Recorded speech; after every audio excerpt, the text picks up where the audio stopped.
आप सभी का स्वागत है। You watching legally speaking and this is Himadri Bansal. देखो भाई, we are moving towards ending this series. So एक चैप्टर 7 है हमारा। Chapter 7 stands for voluntary resolution mechanism. Voluntary नहीं, mechanism for resolution of industrial dispute. उसमें बेसिकली तीन बॉडीज हमारी रहती है। एक रहता है कंसिलिएशन ऑफिसर, एक रहता है इंडस्ट्रियल ट्रिब्यूनल और एक रहता है नेशनल इंडस्ट्रियल ट्रिब्यूनल। ठीक है, because I believe in making short and crisp videos. तो एक कंसिलिएशन ऑफिसर के ऊपर आएगी एंड एक कंबाइंड वीडियो इसके ऊपर आएगी। ठीक है, let's just finish conciliation officer real quick in this video. And because of the logic I just gave you, वो चैप्टर 7 में जो सेक्शंस है ना, they are not clearly provided कि कंसिलिएशन ऑफिसर के कौन से, आईटी के कौन से और एनआईटी के कौन से, मतलब वो कॉन्जिक्वेटिवली अरेंज्ड नहीं है। इस वजह से जो सेक्शंस आज हम देखने वाले हैं वो भी यू नो एक 43 होगा, एक 49 होगा, ऐसे होंगे। ओके, कंसिलिएशन ऑफिसर के बारे में देखते हैं। Section 43 stands for conciliation officer.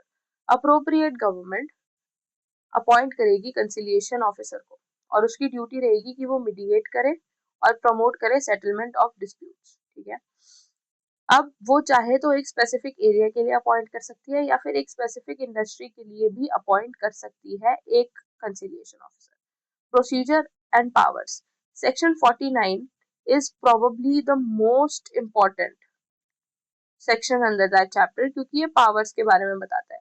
Now in this section, powers again because I said it's all mixed. तो फिर इसमें conciliation officer, NIT and IT तीनों की powers है.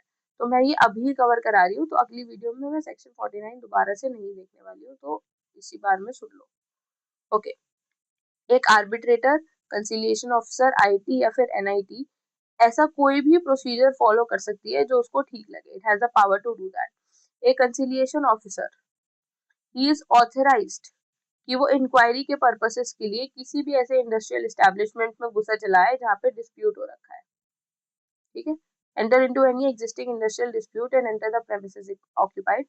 कंसिलिएशन ऑफिसर के पास उतनी ही पावर होती है जितनी एक सिविल कोर्ट के पास होती है, जैसे कि अटेंडेंस अटेंडेंस बुलवा सकता है, इन्फोर्स करवा सकता है। He can compel the production of documents, he can issue commissions and he can do any such matter which is prescribed.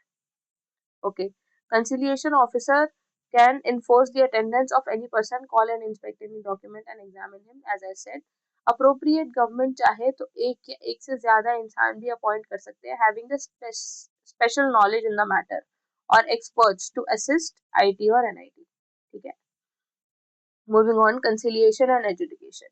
ये टाइम पीरियड बनाता है, टाइम पीरियड बताता है एंड प्रोसीजर बताता है। ध्यान से सुनना, इट्स इजी, वेरी इजी। सबसे पहला, कोई भी प्रोसीडिंग्स 2 साल के बाद from the date on which such dispute arose. मतलब मतलब इसकी टाइम लिमिट रहती है, कंसिलिएशन की time limit is within 2 years of any dispute. 2 साल के निकल जाने के बाद आप कोई भी प्रोसीडिंग्स इनिशिएट नहीं कर सकते। Conciliation proceedings I am talking about.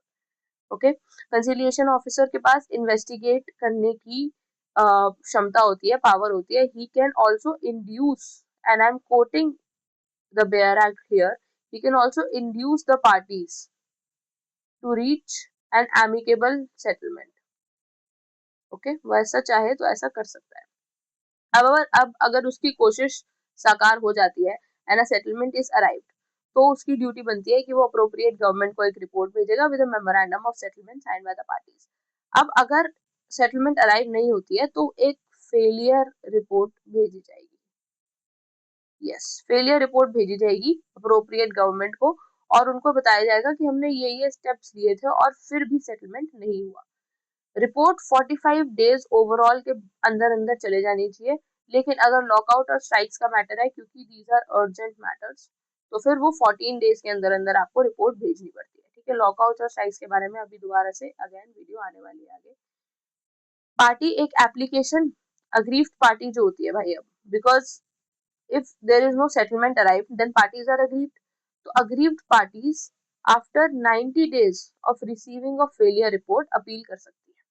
ठीक है, moving on, conciliation officer public servants कहलाए जाएंगे और उनके पास वो सारी राइट्स एंड क्या कहते हैं उसको, हाँ, राइट्स होंगे और फायदे होंगे जो एक पब्लिक सर्वेंट उठाता है। ठीक है, ट्रिब्यूनल और NIT have the full power to determine the cost and all necessary directions recovered in the same manner as an arrear of land revenue. It's obvious, जितने भी सारे अवार्ड, ऑर्डर और settlement होते हैं वो उसी तरीके से लिए जाएंगे और उसी तरीके से एग्जीक्यूट किए जाएंगे जैसे आप ऑर्डर्स एंड डिक्री एग्जीक्यूट करते हैं सीपीसी में। ठीक है, सिविल प्रोसीजर कोड। अब ऐसे कौन कौन से इंसान हैं जिनके ऊपर ये सेटलमेंट्स बाइंडिंग होंगी? सबसे पहला, ये जो सेटलमेंट होती है, primary most primary condition, it is binding. ठीक है, बाइंडिंग होती है, माननीय होती है। किसके ऊपर बाइंडिंग होती है? All parties to the tribunal. Tribunal मतलब all parties to the dispute. Okay, जितनी भी सारी पार्टीज को समन किया गया है, जहाँ पे जो पार्टी है वो एम्प्लॉयर है तो उसके हेयर, सक्सेसर्स और असाइनीज, और अगर एक पार्टी वर्कर है तो employ. Okay, period of operation of settlement, किस तारीख से सेटलमेंट ऑपरेशन में आएगा, ऑपरेट करेगा। ओके, अगर सेटलमेंट, यूजुअली सेटलमेंट में वो तारीख अग्री अपॉन की जाती है किस तारीख से वो सेटलमेंट ऑपरेशन में आएगा, और अगर if there is no agreed upon date then it is provided in the memorandum. 6 महीने तक ये बाइंडिंग रहता है from the date on which memorandum of settlement is signed. Case laws देख लेते हैं। Jaswant sugar mills limited versus Laxmi Chand. क्या इसमें सवाल खड़ा हुआ था, क्या एक कंसिलिएशन ऑफिसर डिस्चार्ज कर सकता है एक वर्कमैन का ऑफिस के प्रायर परमिशन के बगैर? तो इसमें हुआ था कि भैया कंसिलिएशन ऑफिसर के पास सिर्फ इन्वेस्टिगेटिव और मीडिएटरी पावर है, वो एक पब्लिक सर्वेंट है, एक क्वासी जुडिशियल बॉडी नहीं है, वो ट्रिब्यूनल की तरह एक्ट नहीं कर सकता, therefore it doesn't have the power. Kemp and company versus their workman, इसमें ये हुआ था, सवाल खड़ा हुआ था कि एक फेलियर रिपोर्ट की जो फाइंडिंग्स होती है क्या वो फर्स्ट पार्टी के ऊपर बाइंडिंग रहेगी? तो उसमें बोला था नहीं, it is simply a report of facts and circumstances of a failed negotiation and it is not an award or legally binding document. Okay, that's all. Conciliation officer इतना छोटा ही टॉपिक है। Okay, and it has been explained in very short and crisp manner for you. Please like, share and subscribe. Telegram channel link in the subscription. Find this PDF.